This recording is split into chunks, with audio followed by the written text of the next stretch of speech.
Ligier Matra.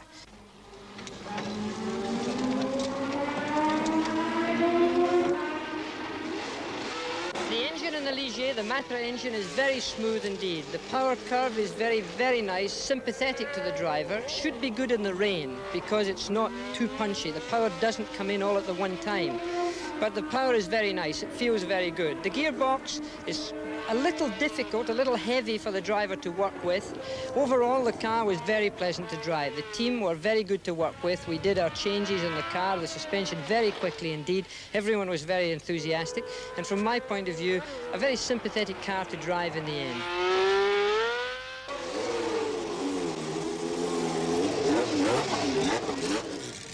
The Marlboro McLaren, a car obviously that handles well, a car that has done so well this year or last year in the World Championship, and the same basic car that James Hunt won his World Championship with.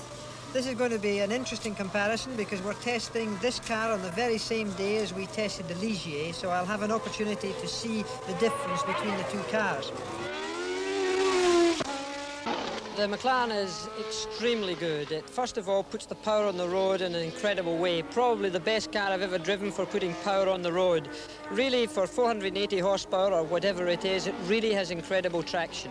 The front end also points very well. There's a little bit of understeer, but when the driver enters a corner, it goes exactly where the driver wants it. It's a very clean car to drive. At the moment, I'm not very comfortable in the car. The seat doesn't fit me correctly. I'm having to hold myself in the car, but really it is an extremely good motor car. If I had to judge the car on a scale of 10, I would have to give it certainly a minimum of 9. To drive the six-wheel Tyrrell for me was an exciting adventure simply because that 1977 will probably be the last year that a six-wheel racing car, at least in Formula One, will prove to be in the field.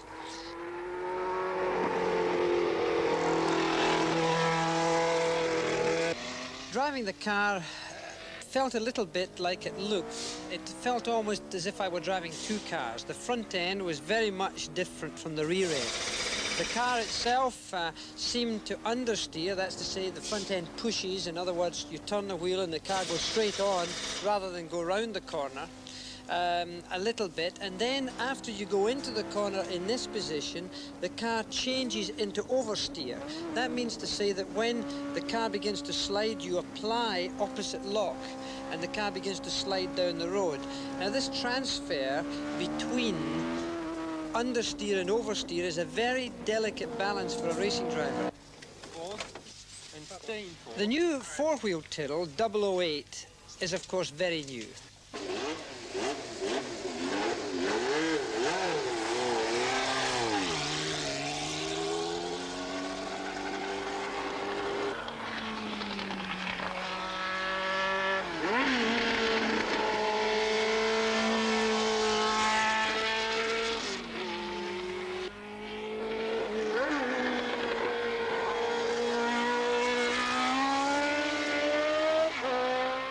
Feels very good going in through the whole first part of the corner on a trailing throttle, but it's not trailing. You know, you've taken away the overrun, so it's good. You're going in very nicely without accelerating, but without decelerating. Yeah, steady state. Yeah. There's no understeer, no trace of understeer there.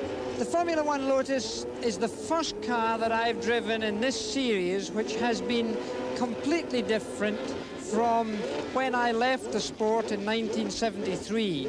I think the technique of driving the Lotus is something very special, and I think that technique has changed. Of all the other cars that I've driven, I believe there has been very little advancement with regards to evolution. I don't think the technique of driving has changed very much at all. But with the Lotus, I do think that I would have to change my technique if I were to get down to a competitive time. There's a big question mark above the fact of will turbocharging come to Formula One. Renault have committed themselves completely. The Renault to drive, however, was very good. The engine performance once the turbocharger comes in is truly spectacular. However, it doesn't come in with anything like the spontaneity that you would expect from a full-blooded racing car. And this would seem to be the biggest problem of the Renault Turbo at this time. it's a little inflexible.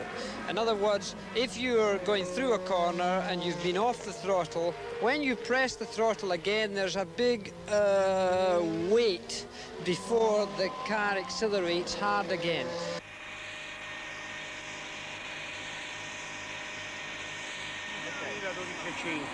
Rev it to 12.1. Yes.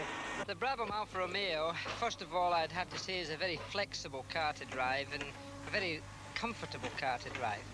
Perhaps even a little bit too comfortable, because I've found that racing cars, if they're too nice, they seldom give the very best result possible. They have to be a little bit bitchy, or you don't get absolutely the highest performance factor out of them. And at this time, the Brabham seems to be a little too sympathetic towards the driver. On the positive side, as I say, the car feels very comfortable. It doesn't quite seem to have as good rear adhesion as I would have expected. The car doesn't seem to quite transmit the power as well, for example, as the McLaren or the Lotus cars.